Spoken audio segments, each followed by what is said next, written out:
Hello and welcome back to Leningrad week, and it's the second day and the map is New Dawn. It's domination mode again, and I'm in my favorite tier 7 premium destroyer. I love this boat. I cannot stress enough how much I love this boat. Hydro on view. Now the Z39, it's kind of it's a boat I don't have in my collection. I guess it's FOMO. So I'm going to adopt JOMO here. I'm really happy that I don't have a Z39. I'm so happy I can't tell you. 5 kilometer hydro at tier 7 in smoke. What I could do with that? That's absurd. And yet you will find that there are very few Z39 players that know what they've really got. Much like the lone gun, I'm a renegade, so I'm going away. Haha, Duke of York. You bad boy, you. I love it. Going away with the dirty communist. Excellent. Right, I'm a renegade, apparently. I like it. I like it. So's the Duke of York, too. Okay, so anyway, focusing on the match. The Z39. Way too strong a capper at this tier. Probably the best tier 7 capper, am I right? Probably the best tier 7 capper, because you can just float into cap, pop your smoke, and then whack your 5 kilometer hydro on.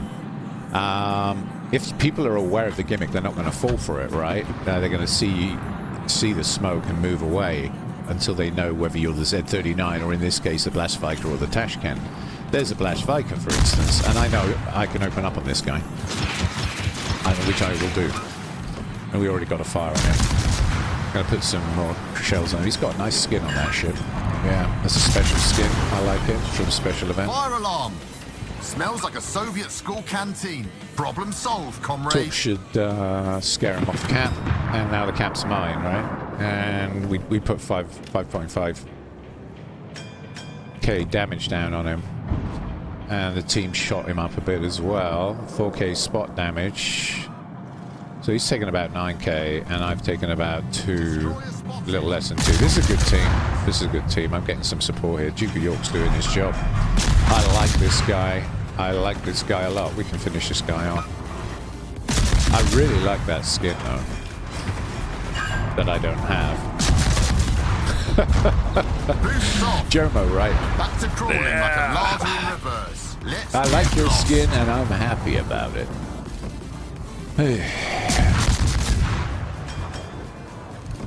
Okay, put some fire down on the Sharn. Miracles do happen. I mean, going back to my previous conversation from a previous match about gun range, on some of these smaller rank match maps, it really doesn't matter so much. Because the maps are so damn small. I mean, this map's a good example. It gets wider, if you like, at the bottom because of the jaunty angle at which they put the caps. But it's quite cramped, It's quite cramped. I mean, I'm in gun range of the sides of the map here. And I'm at C4, D4. There's... What's that? That's a Tashkent. Flanking. There you go, my Duke of York friend. Look out for him. He's probably going to try and YOLO you. The Tashkent is essentially a torpedo variant of the Leningrad. She's a very similar ship, but she only gets 3 guns to your 5. You outgun her. You severely outgun her, but she does get a lot of torpedoes. That's the attraction. She gets, I think, correct me if I'm wrong, 3 launchers of 3 triples, and I haven't looked at that ship in a while. And she's got like me, she's got a torpedo reload booster. So,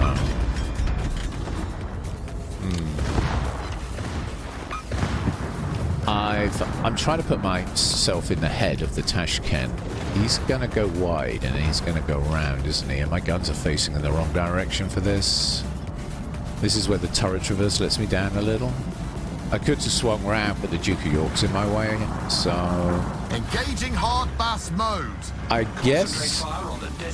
Yeah, he went that way. Okay. I guess... he's just sat... Oh, I know what you're doing. He was waiting for the battleships so he could drop torps. from the edge of the island, so he was just waiting patiently for them to get close enough for him to drop his torps on them. Cheeky. There she is. Dirty, glorious triumph. I like it. Anyway, we've got all 3 caps and they're down 2 destroyers. So this is going rather well. I'd like to make it 3 destroyers, if possible. Can we get the Tashkent out? Okay, I got combat scout. Okay. Hardly moved. Team Red have been coming to me, to be honest. Okay. I'll take it, though. I'll take it. Collingwood isn't looking my way, is he? Is he going to shoot at me? I'm still dark, so... There's the Tashkent 39. Yeah, YOLO the Duke of York.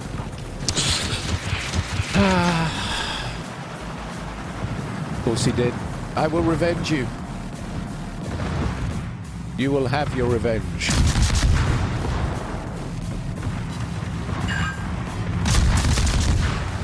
Vengeance is mine.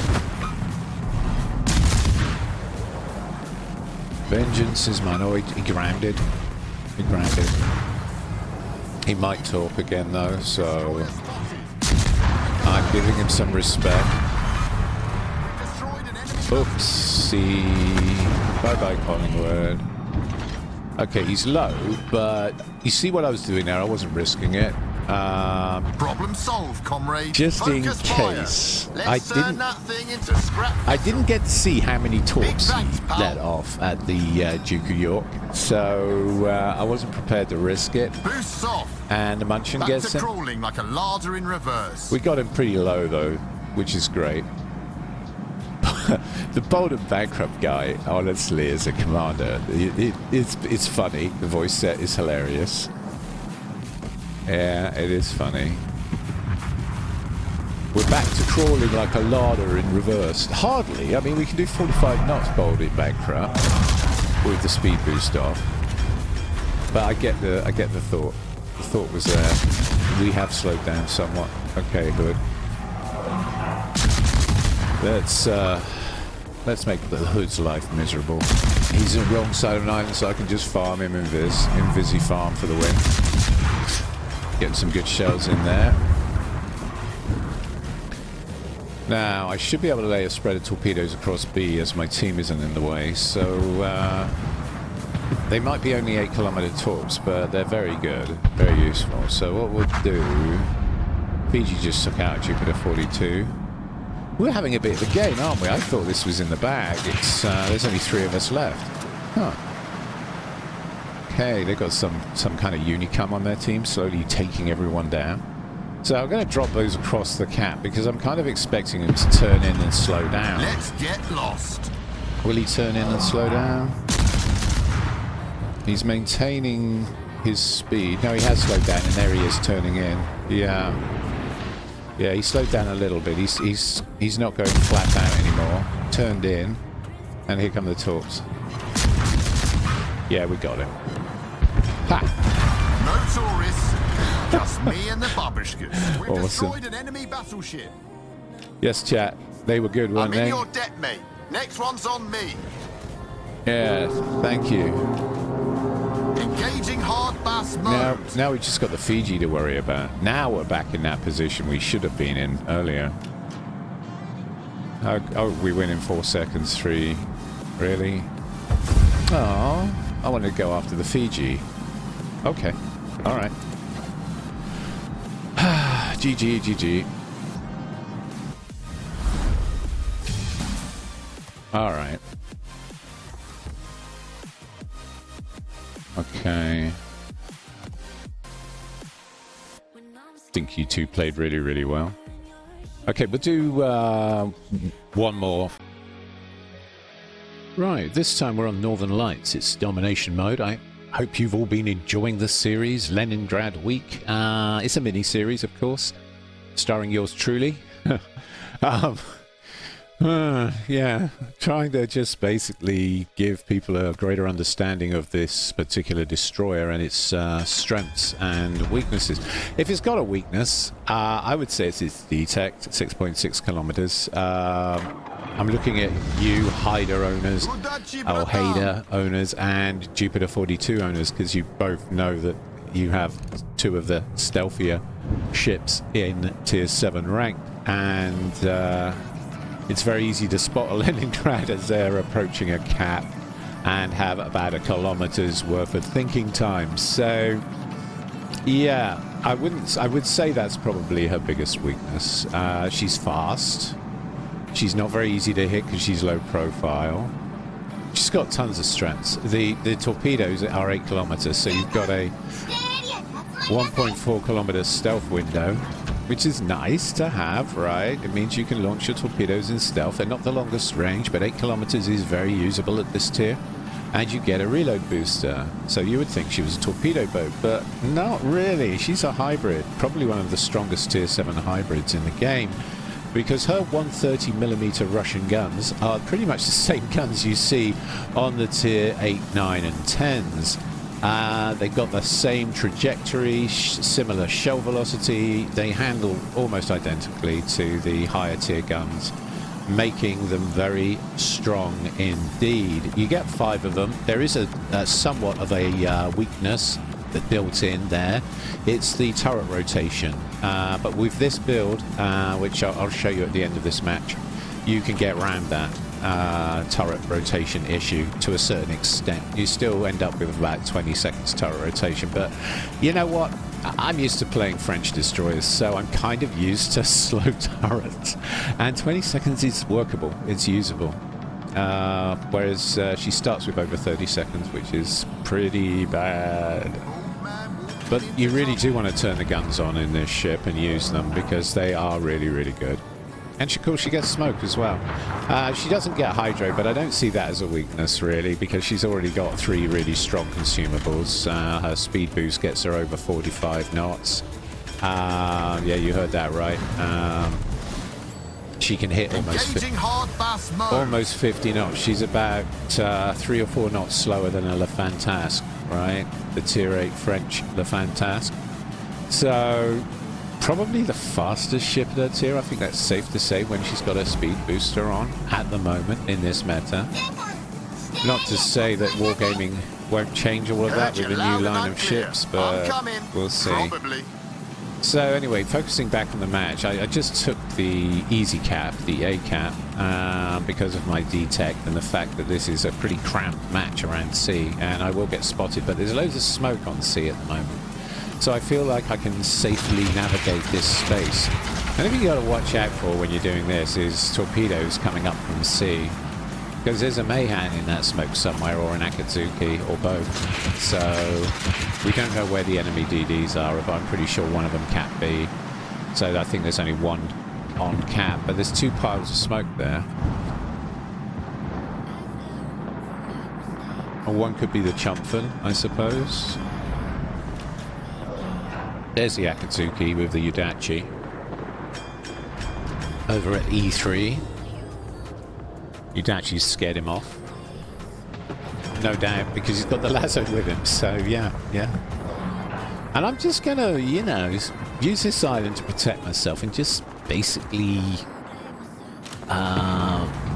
what am I doing? I'm kind of hassling the cap. I'm hustling even. I'm gonna hustle. I want the other destroyer to make a mistake, so I'm just going to use my smoke, and I'm just going to hang here for a bit. Maybe do a little bit of HE farming. Yeah, it was a chunk fun in the end. Yeah, I thought so. He appeared briefly there. Okay, put some fire down on the lasso. Boosts off. Back to crawling like a larder in reverse. No tourists, just me and the babushkas. Yeah, we got 3 hits and a fire. That's nice. And our Scharnhorst is pushing in. Okay. Now you will find that brawling battleships do this a lot, so it's a good idea to support them if you can. He managed to avoid the torpedo spread coming out of the smoke from the Mayhan. So I assume those were Mayhan for. Babushka's dead ahead. Yeah, there's the Mayhan right there. Those are probably Chumpfin Torques, to be honest, and those 3 that are just crossing me now are the Mayhan Torques, because, of course, the Chumpfin is there.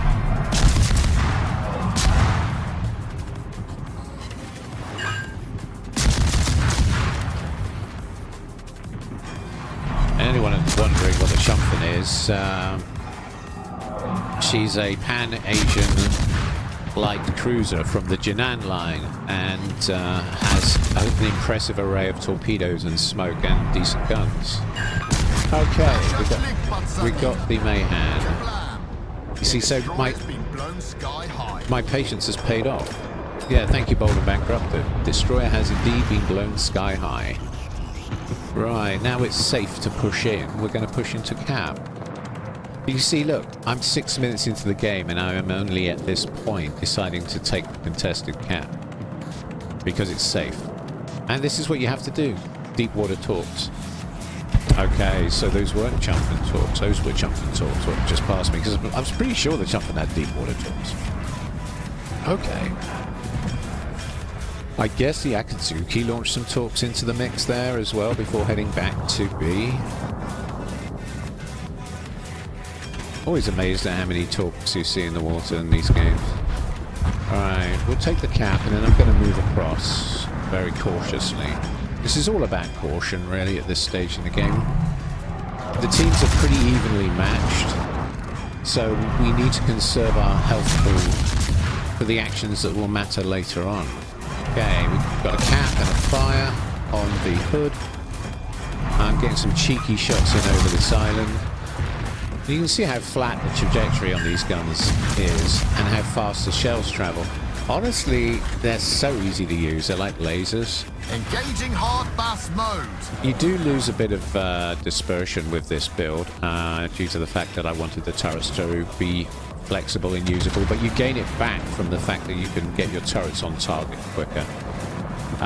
So the DPM, I don't think it affects the DPM much at all, really, to be honest with you. Because you've got to get your turrets to where you need them. It's very important. And I have had times when it's been clutch. So I think turret rotation is more important than shell dispersion for the Leningrad.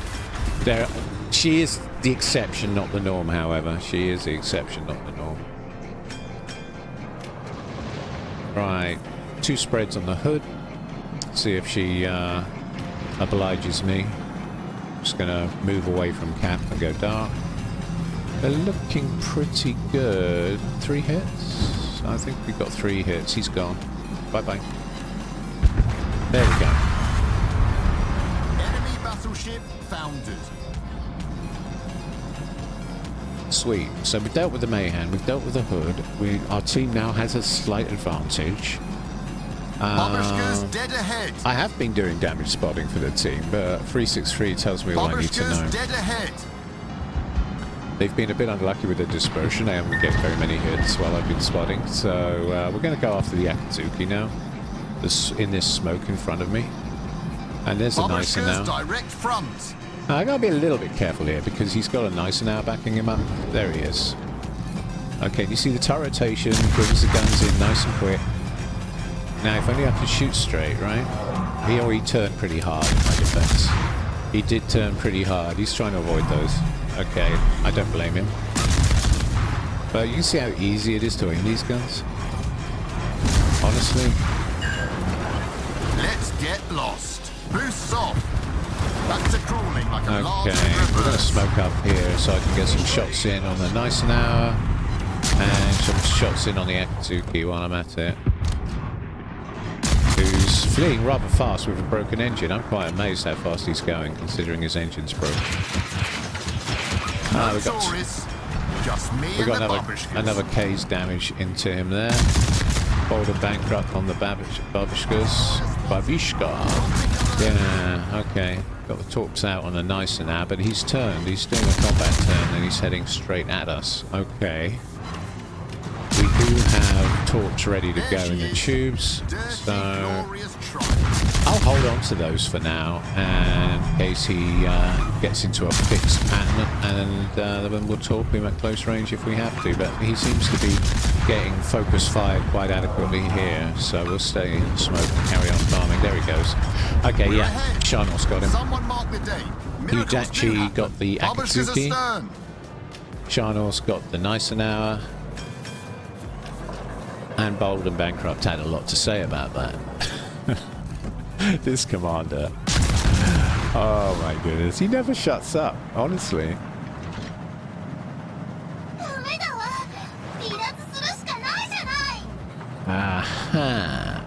So, the Royal Navy now has Japanese schoolgirls in its fleet. I see. Good to know. Good to know. Fine. Absolutely fine. Leon's burning nicely. And we're decapping him.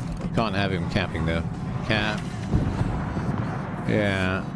He has got a lot of guns, but we can use these two little islands to stay out of trouble, and we can just slide on in. Might be able to YOLO this guy. Torps came in from the Rodney, of course. The dreaded Rodney 29k Torps. They hit like a truck. That's the same Torps as you get on the St. Vincent. They're pretty solidly scary. Okay, that went quite well, didn't it? Top of the team. Difficult map for the Leningrad because there's a lot of closeness on the caps. The caps are small. It's very easy to get detected because of your 6.6 kilometer detect. Right, let's have a quick look at the build. I'll be doing another one of these tomorrow. I'm going to be here all week with the Leningrad videos, so tune in for more Leningrad action tomorrow. And let's have a quick look at the build. Okay, well, thanks to the miracles of video editing, I'm going to give you the full build now that I ended up with, so that you can see how this pans out over the course of the next few matches for Leningrad week. I was going to drop this at the end of the series, but I'll do it now.